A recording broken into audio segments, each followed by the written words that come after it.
All right, we've got Isaiah and Collin and Umaja here today after practice number 17, I think this is. How are things going at this point? You're out of camp, you're into regular game prep. Where would you say you guys are at? I think it's good, man. We just finished fall camp. I think we had a really good fall camp. Really competitive, a lot of growth. Just getting ready for game one, and so I think it's a good transition, and everyone's getting ready to go. So I'm excited. What do you guys think? We got some guys in different positions now. Just trying to see who can fit best and what groups we can have on the field just to have the best group on the field. And also have people subbing around. So, I feel like we're going to be a very close group this year.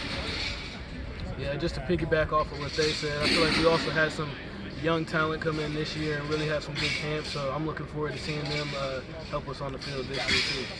So you guys are all relatively young, but it looks like you've made really nice strides in the spring and the fall. I was at a whole lot of these practices. Do you feel like you're coming into your own as players and that you're able to play sort of without thinking, just trusting yourself out there?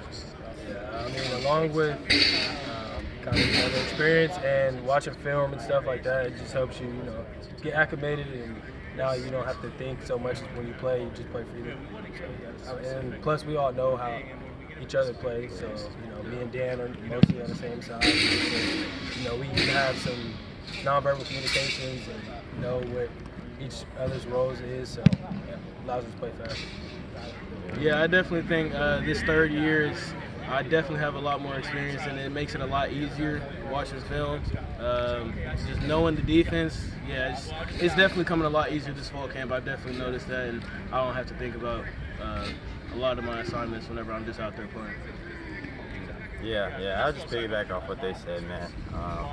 Definitely feel a lot more comfortable and just, in my own skin. It's really helpful just playing with them. They've been playing a lot more games than I did, and we've just been all spring camp and fall camp together, just and practice, communicating, and just talking about different ways we can get better. So it's definitely a lot more comfortable, and definitely allows us to play, or allows me to play more freely, and just focus on my keys and things that can help me actually make a play instead of just being worried about my responsibility and those type of things. So you guys all come from pretty much powerhouse programs and different regions.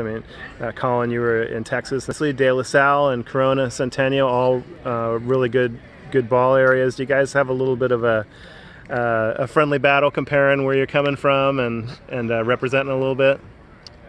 No, I think we're pretty humble about it. We respect each other and know that we all play different brands of football or come from different brands of football, but at the same time, we're all athletes. We know each one of us is capable of doing something. So, yeah, we may talk mess every now and then about if Cali football is better than Texas football. But, Texas football is definitely better than California. So. That's a tough one, man. Is Friday Night Lights at all sort of the environment of ball in a Texas town, or is it kind of a little bit romanticized? No, that's actually pretty much what it is. I'm not gonna lie. There's some those are the smaller schools, like the 3As, 4As, where it's just a small town, and so everybody, whenever there's a high school game, that's where everybody is at on a Friday. So that's actually a pretty realistic depiction. All right. Yes, sir. And De La Salle, man, you guys have been on a run forever. Since I was a sophomore in high school, which was quite a while ago. Is it fun being a part of that legacy for over 3 decades of ball? Definitely fun. I have some friends who actually, one of mine called me yesterday. He was watching the Game Stand Tall movie. He was like, "Man, you really went to De La Salle." And I'm watching a movie about it. So you get things like that, but I'm still humble. It's just football to me. So. Did you carry some of that stuff with you? Because it seems like there's some real deep messages involved playing as a part of that program about who you are as a person and everything else. Definitely teaches you how to be, a role player, and how to, you're not bigger than the team. So I definitely carried that over when I got to college. Just put my head down, work on my individual craft, but also, trying to be receptive to the other guys and giving my feedback as well. Not being an individual, being a team player. So. And Centennial's been a great program over the years. Did you really grow through that experience too? Yeah, absolutely. I would definitely say it's been something that I was very grateful and happy that I was able to go to that school and just be taught by such a great coach and Coach Logan. And I think it definitely benefited in my level of play. And like Lou said, just really taught me how to become a team player and just work hard. And just play football. So you've had some really good predecessors in the defensive backfield in recent years from Cal. Some of them went by the name the Takers, and obviously you're not going to copy their name, but do you kind of feel like you have your own legacy that you guys can start as young players that have had some success on the field that have a lot of years ahead of you? Yeah, I mean, Coach Trey has already given us the name the Goers. The Goers? I mean, we don't kind of agree with it. You know, we kind of own it, and yeah, kind of piggying back off of their legacy, but also creating our own.